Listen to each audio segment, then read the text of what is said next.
Welcome back, dear students. We are going to see certain more problems. पिछले वाले section में, पिछले वाली वीडियो में हमने एक प्रॉब्लम देखा था. This was the problem, and that was based on supernode. अब हम एक और क्वेश्चन करेंगे जो सुपरनोड पे बेस्ड होगा. देखिए, मैं कर रहा हूँ, आप लोग ध्यान दीजिए. ठीक है, पूरा सॉल्व नहीं करूंगा, सिर्फ आपका क्वेश्चन का क्वेश्चंस बना के छोड़ूंगा. ठीक है, ध्यान दीजिए.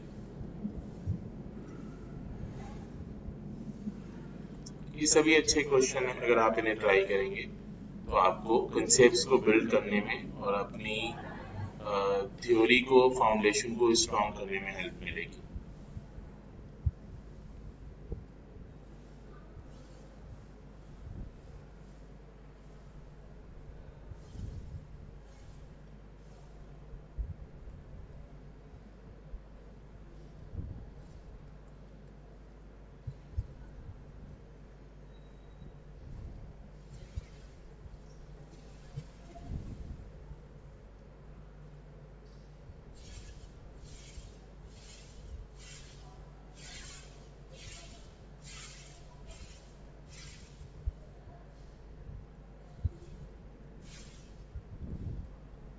अब देखिए, ये जो ग्रीन या ब्लू जो भी ये कलर है, इस कलर का जो लिखा हुआ है ये पूरा हमें गिवन डेटा है. ठीक है, ये V है, ये I है. ठीक है, और हमें क्वेश्चन में क्या निकालना है, इन्हीं दो की वैल्यूज निकाल लेंगे. V इक्वल टू क्या होगा और I इक्वल टू क्या होगा.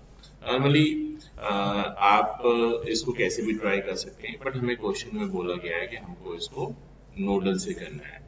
ठीक है, अब मैं दूसरा पेन चूज कर रहा हूँ, ये सोल्यूशन रिप्रेजेंट करेगा. ठीक है, बहुत ही सिंपल सा सॉल्यूशन है इसका. ध्यान दीजिए.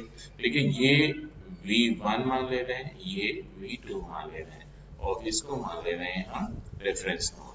ठीक है, रेफरेंस नोड हो गया ये. अब आप ध्यान दीजिए कि ये एक सुपर नोड है,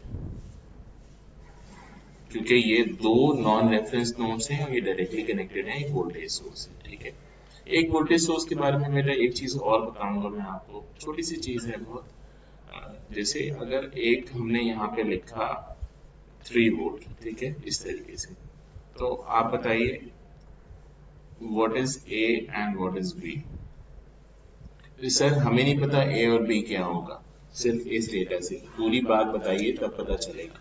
ठीक है, मतलब अगर यहाँ 0 है तो यहाँ 3 होगा, अगर यहाँ 5 है तो यहाँ 8 होगा, अगर यहाँ 4 है तो यहाँ 7 होगा, अगर यहाँ 0 है तो यहाँ -3 होगा.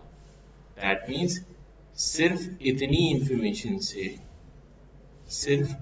इंफॉर्मेशन से हमें सिर्फ एक बात पता चलती है, और वो है VA minus VB equal to 3.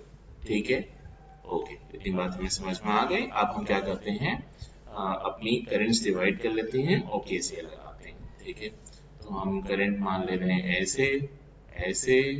ठीक है, और ये तो है ही है ऐसे और ऐसे. ठीक है, अब लगाते हैं. हम लगाएंगे KCL एट सुपरनोड.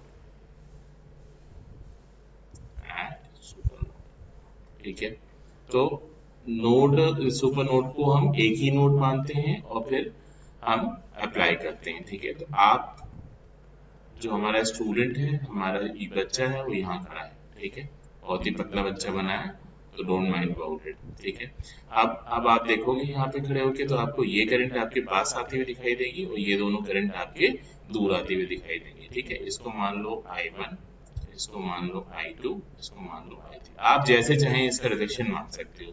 ठीक है, ये मैंने तीनों डाउनवर्ड माने हैं, आप तीनों अपवर्ड मान सकते हो. इसको राइट माना है, आप इसको लेफ्ट मान सकते हो, जैसे चाहे मान लो. It hardly makes any difference. ठीक है, अब अप्लाई करिए. ठीक है, तो अप्लाई करेंगे हम. इनकमिंग करंट किसके बराबर होगी, आउटगोइंग करंट के. ठीक है, तो कैसे हो जाएगा, ये वाली करंट, इसको हम नाम ले रहे हैं I2, I3, ये वाला नाम रहेगी I4 किसके बराबर होगा, I1 plus I2 plus I3. ठीक है, इतना हमें समझ में आ गया. अब I1 किसके बराबर होगा, ध्यान दीजिए. अगर ये 0 है तो ये कितना पॉइंट हो जाएगा, 10 वोल्ट. ठीक है, ये वाला पॉइंट कितने पे आ जाएगा, 10 वोल्ट. इसी थ्योरी का यूज करके तो ये वाली करंट I4 किसके बराबर होगी 10 माइनस V1 अपॉन 4। तो 10 minus V1 upon 4 equal to I1 किसके बराबर होगी V1 minus 0 upon 3, V1 minus 0 upon 3 plus I2 किसके बराबर होगी V2 minus 0 upon 5 plus I3 किसके बराबर होगी V2 माइनस 0 अपॉन 6। ठीक है, तो एक इक्वेशन आ गई जिसके अंदर दो वेरिएबल्स हैं V1 एंड V2। दूसरी इक्वेशन कहां से आएगी KVL एट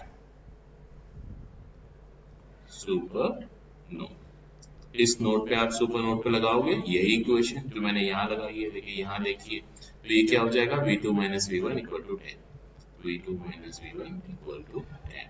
तो बस दो इक्वेशंस, दो अननोन, सॉल्व करो, V2 V1 की वैल्यू निकालो। जो क्वेश्चन में V पूछा गया है वो क्या है V1 है, और I पूछा गया है, ये I किसके बराबर हो जाएगी I2 के बराबर। वो I2 हम निकाल लेंगे, जब हमारे पास V2 आ जाएगा तो I2 कितना हो जाएगा, I किसके बराबर है, ये I किसके बराबर है I2 के, और I2 किसके बराबर है V2 माइनस 0 अपॉन 5, ये हम निकाल लेंगे। तो आप इन दोनों इक्वेशंस को सॉल्व करिए और मुझे बताइए नेक्स्ट वीडियो में कि V2 और V1 की वैल्यू क्या आ रही है, कमेंट में बताइएगा। ठीक है।